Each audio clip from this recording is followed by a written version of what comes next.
This is one of the most powerful builds when it comes to raw damage, and it's probably one of the easiest builds to use in Enshrouded if playing an archer is your type of character. Today, we're going to be going over an improved build to what I used as I went through Enshrouded, talking about all of this build's strengths as well as weaknesses, as well as of course showing you the entire build. So by utilizing this archer build, you will do loads of burst damage as well as utilizing movement to be able to outplay your opponents to your advantage. Which brings me to talk about one of its strengths as well as one of its weaknesses. As you may have figured, we will do lots of range damage, but will struggle when dealing with enemies up close. So movement is going to be key here for our build, and we'll do that by placing points in double jump as well as several means of recovering stamina to always stay on the move, as well as of course blink for our dodging option. When utilizing this build correctly with the proper arrows, you're able to take down even the strongest of bosses in just a few seconds without much of a fight. As you can see here in the background, this boss fight, I'm actually under leveled in comparison with the boss, but I'm able to take it down before you can even take a shot at me. And realistically, if you're just concerned about winning, then this is the easiest build in the game, as you can truly just keep a very long range between you and the enemy and they'll never be an issue. For close quarters such as catacombs, then we just fight business as usual by dodging and shooting arrows. Now let's talk about the big elephant in the room before we get down to the exact build. This build has a really big issue, and you can probably guess what it is. The arrows. Arrows are an absolute pain in the ass to make, but it is to be expected seeing how this build is able to cheese through most of the game if well armed with lots of arrows. During my journey of going through Enshrouded, I had to take several breaks from going through the game to spend some time farming hard for the items necessary to craft the arrows so that I could keep my character stocked up with arrows. But the deeper you go through the game, the more automated this entire process is. But depending on the arrow, you'll still have to do lots of grinding, such as the poisoned iron arrow. You'll be having to grab lots of poison sacks, which I would do with loads of wooden arrows, as those are extremely cheap to make. Now without any further ado, let's jump in game and talk about our build here. So this is our archer here, so I should mention he is not built to perfection. I believe I can get a better shield. I can definitely get better rings. As you can see, this offers mana and health, and this one is health and health regeneration. I can definitely find better rings, but I have not quite found them yet. But I would assume that stamina rings would work better, but pick as you see fit. Currently this is doing fine for me, as well as I'm also on the hunt for the eagle eye equipment. I have the chest, the arms, the legs, and the feet, but I do not have the head, so I'm still grabbing that. So anyways, moving on to the attributes for this build. As we can see here, we have a really high amount of dexterity. We have a little bit of endurance, a decent amount of endurance, of course, for lots and lots of stamina, as well as a little bit of constitution, which we will go into detail soon. For range damage, as you can see, we have a really buffed amount of range damage at well over 102% range damage, and that's a lot. Sadly, our critical chance is a little bit low. That's mostly due to the bow I have does not offer that much extra critical chance as well. It's just one precise. You can also likely find better ranged bows out there. This is the best one I found. I also found a long bow, but personally I do prefer short bows, which have a much quicker draw speed. I find that to be much more powerful than a long bow, especially when dealing with little armies of critter. It can get quite annoying. With this build, I will admit that's a bit of a weakness until late game, when you can get exploding arrows. When you can get exploding arrows, you can one-shot an entire group of critters, but until then, they are an issue, and I do believe the short bow can make that issue a little bit less prominent. So that's about it for attributes. Let's go ahead and check out which skills we're going with here. So of course, we're going to start here with the green side of things, which is the archer side of things, and then we'll go down onto the other ones. So first off, we start with sneak attack. We do not actually utilize this. The only reason why I do is because of the extra backstab damage that you can unlock after unlocking this. The reason for that is we use lots of movement, which oftentimes we will get behind our enemies and do extra backstab damage, as well as, of course, since we are a long range character and shooting people from afar, oftentimes they haven't even spotted us and they will have their backs to us. So this does give us quite a bit of extra damage. I find this to be quite important, so I would recommend going down that route. So we go up over here. We of course get dexterity. We have airborne as well as updraft. Updraft is not necessary. I only have this for a little bit of extra movement, just for getting around the world. If you don't care about that, you can skip out on that and put your points elsewhere, but I really do enjoy updraft. So we go down this line for the extra endurance point, and we go, of course, sniper for the extra critical chance, improved by 10% with a ranged weapon. That's a huge buff, as well as we go down the path of shell shock. The reason for that is we infuse our ranged explosives with mana, and now they stun enemies. This just makes explosive arrows just completely overpowered, as you may have seen there in the intro of the video.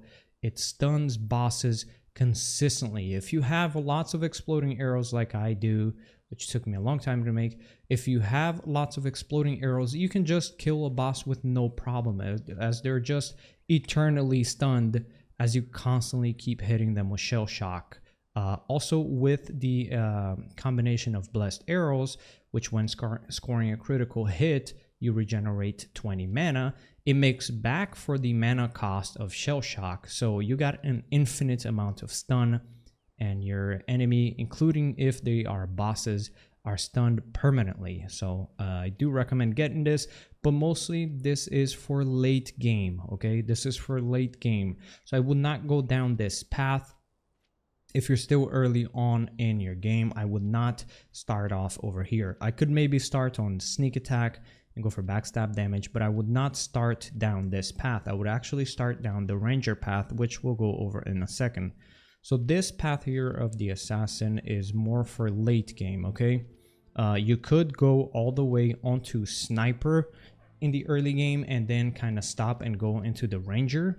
But this part, such as regenerating mana and shell shock and all of these ranged exploding, like for example, every target you hit with an exploding target arrow, its damage is increased by 1%. You don't need this until the very, very, very late game, okay? Like pretty much max level. So make your way all the way up until sniper, and then you're good. Just move on to another direction, okay? Which I do recommend when you start your game. I should have probably started with this, but you start with ranger so that you can put this extra point here in dexterity.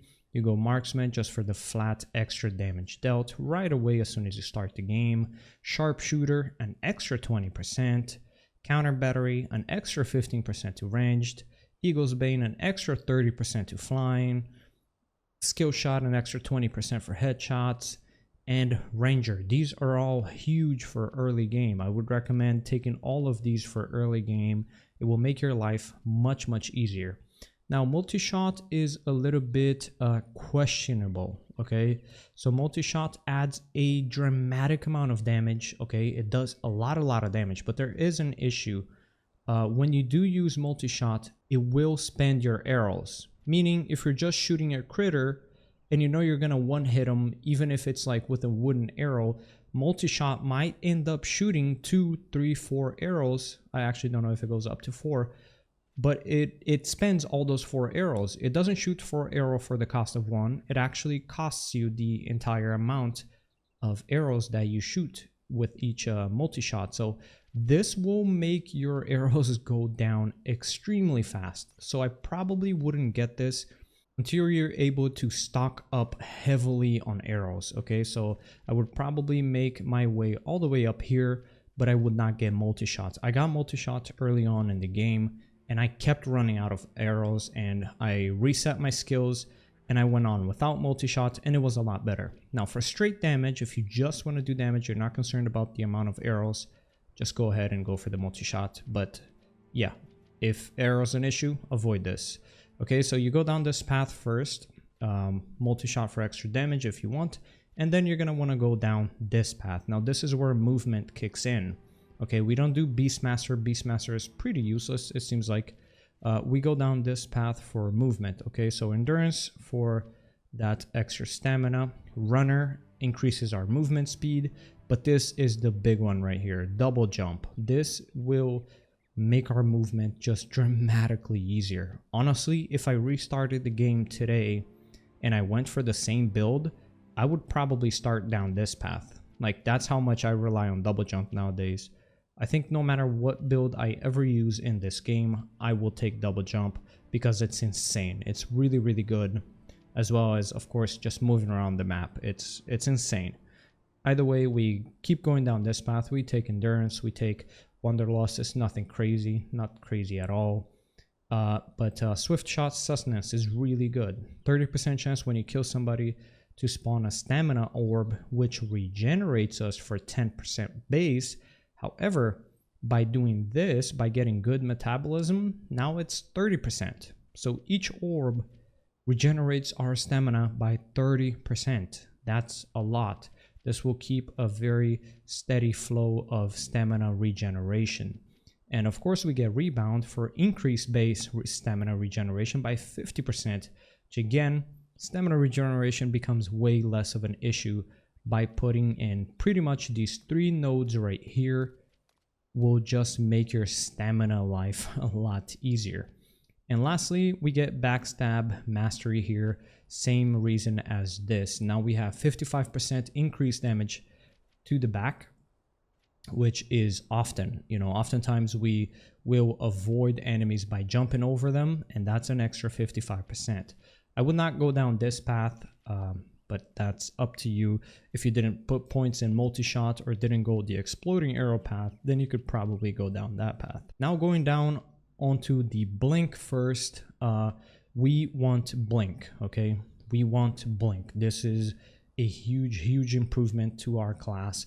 Just makes us dramatically better at dodging fights, or dodging mechanics and being able to stay alive, as well as I'm pretty sure it goes farther than just straight up rolling, so you gain a lot more distance. Could be wrong on that, don't quote me on that, but that's definitely what it feels like. Either way, you could either go this left path or this right path. I choose the left. Intelligence is kind of irrelevant for us, but we only do it for the blink. And absorb, when you suffer magical damage, you have a chance to regenerate mana. Now that's important because we use mana in, if we're using exploding arrows, we use it in Shell Shock, okay? So this combines quite well with Shell Shock, but if you don't run Shell Shock, then the mana is kind of going to be lost. It's mostly going to be for updraft, but that's kind of irrelevant. So we take Absorb and we go into Blink, and then we take Emergency Blink, which allows us to blink while being stunned, which is going to be very important because if we're caught off position and somebody actually hits us and stuns us, we can blink away, and that's just going to serve our lives multiple times. Now this is where I only put these points in here after I hit max level, and I wish I had done it sooner. This is going to make you a lot tankier. So we go down the tank path. We don't go warrior or barbarian or athlete, as we're not worried about melee damage. We just want to become tougher, which is why we take, of course, we start with Constitution. We go down for shiny plates, which increases our armor by 10%, which is fantastic, going to make us a lot tankier. Heavy plates is likely useless for us, as the maximum amount of physical damage your armor is able to mitigate is increased by 10%, but we're nowhere near the maximum amount of physical damage. So this is mostly for heavy armor, so this doesn't apply to us, but we have to get it to go down this path. So we go Constitution, and we go to the right side here, we take Warden, which means when there are 3 or more enemies within 20 meters, we suffer 15% less magical damage. Now this is kind of irrelevant. I would prefer Tower, which is the same, but it's for physical damage and it's 10%, but I would prefer Tower. The problem is Tower goes down the strength path, whereas Warden goes down the Constitution path, which Constitution is for extra health, so I chose Warden, but I would prefer Tower if possible. And we get our last few points in Earth Aura, which reduces damage taken by 10%. This does apply to us, by the way. It's not just online teammates, it does apply to us. That is pretty much the build. But yeah, you could probably change some things around if you wanted. You could take out Updraft and go even tankier or whatever you prefer.